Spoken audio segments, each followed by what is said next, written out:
எல்லோருக்கும் வணக்கம். நான் சசிகுமார் ஈரோடு பேசுறேங்க. இப்ப இந்த சம்மர்ல பாத்தீங்க அப்படின்னா கால் வீக்கம் ஏற்பட்டா அதை அவசியமா விடாதீங்க. ஏன் அப்படின்னா சம்மர்ல டீஹைட்ரேஷன்னாலயோ இல்ல ரொம்ப தூரம் நம்ம நடக்கிறதுனால இல்லைன்னா தொடர்ந்து ஒரு 100-200 படிக்கட்டு ஏறதுனால காமனா இந்த சிறை ரத்த குழாய்ன்னு சொல்லுவாங்க. அதாவது வெயின் அப்படின்னு சொல்லுவாங்கல்ல, அதுல ஏற்படக்கூடிய ரத்த உறைவுக்கு பேர் என்ன அப்படின்னு சொன்னா நம்ம டீப் வெயின் த்ராம்போசிஸ் அப்படின்னு சொல்றோம். ஸோ அது நம்ம ஆரம்பத்திலேயே அந்த கால் வீக்கம் ஏற்படுது, ரொம்ப நேரம் நின்னதுக்கு அப்புறம் கால் வலி ஏற்படுது அப்படின்னா உடனே ஆச்சரியப்படுத்த வேண்டாம்.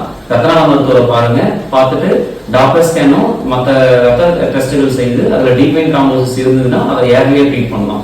சப்போஸ் அந்த மாதிரி நம்ம கண்டுக்காத இருக்கிறப்ப என்ன ஆகும் அப்படின்னா அந்த ரத்த உறைவானது மேலே ஏறி நுரையீரலையும் இல்லை அதர உறுப்புகளை பாதிக்கிறப்ப ஈவன் சில நேரத்தில் உயிருக்கு ஆபத்தா முடியுது. ஸோ கால் வீக்கம் ஏற்படுதா அவசியமா இருக்காதீங்க.